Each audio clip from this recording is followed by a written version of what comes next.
Namaskar, myself SONUSIST Meghna, going to present a brief note from classroom. Dr. Ratnodeb Das, one of the disciples of Acharya Sanjay Chakraborty, briefly taking the words of Acharya, and he is explaining that in his very own language. Let us listen what he has written from his classroom. Have you ever tried to break Amir Khasru's style or trend? Acharya, while taking his traditional pose, said, I used to talk a lot about songs, lyrics, languages, acquaintances, and so on, but now I have realized that it is time to keep mum. There is no point in answering these questions and continuing the conversation. Rather, it is time to sharpen our sense of hearing and accept certain things. Let me summarize the rest. Khasru style, that is, the path of song he has shown, is being talked about speech, slow rhythm, rhythmic expansion, increasing the rhythm to the sargam, melody, then fast rhythm to other melodies.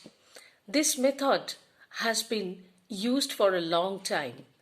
Has anyone ever thought of anything outside of this? If so, why? Is this conventional practice of khayal completely flawless? If there are errors, what are they? Despite the horror, how has he been able to keep his place even today? Again, how effective is any other method? Which method should be used when? There is only one answer to these questions. It all depends on how an artist considers his or her place where the song is being noticed. It is sung in a closed auditorium, then the outside air, the light, darkness, clouds, rain have no role in that auditorium. 10 in the morning or 10 at night have no differences. Hence, Malkots and Ahir Bhairav can be sung at the same time as the effect of the environment is of no service. Moreover, the listeners rest themselves on a seat. This means that all the branches of the auditory nerve cannot receive any frequency.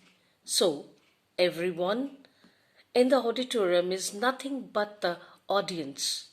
But is classical music just for the ears? Open air program overcomes those obstacles. There is light, air, and listeners with no place, no rest. Subsonic and ultrasonic, along with regular sonic waves emanating from the artist's throat, become effective there.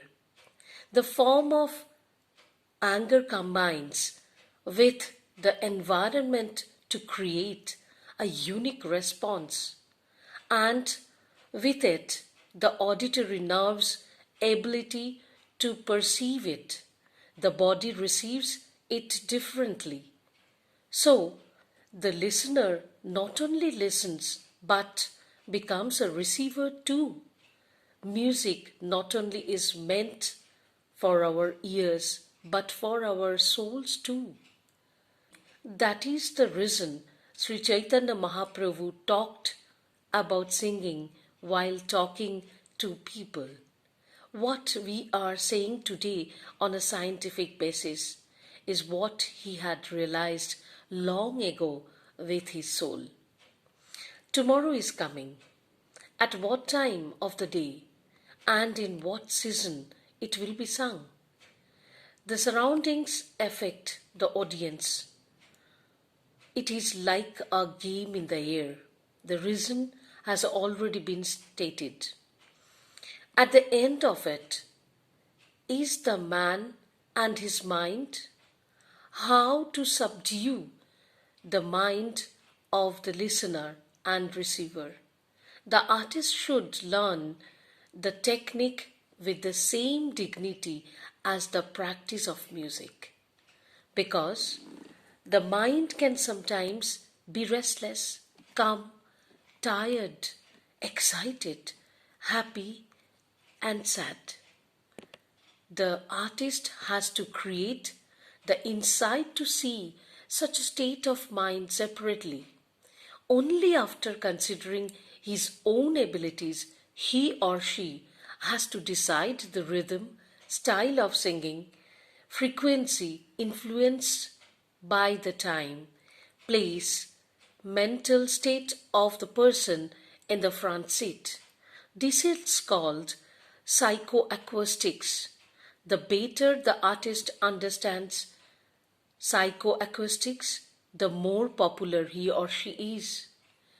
Thus, it is possible to break the tradition of Amir Khasru, but there needs to be a combination of both intelligence and the heart for it to take place in the hearts and minds of others.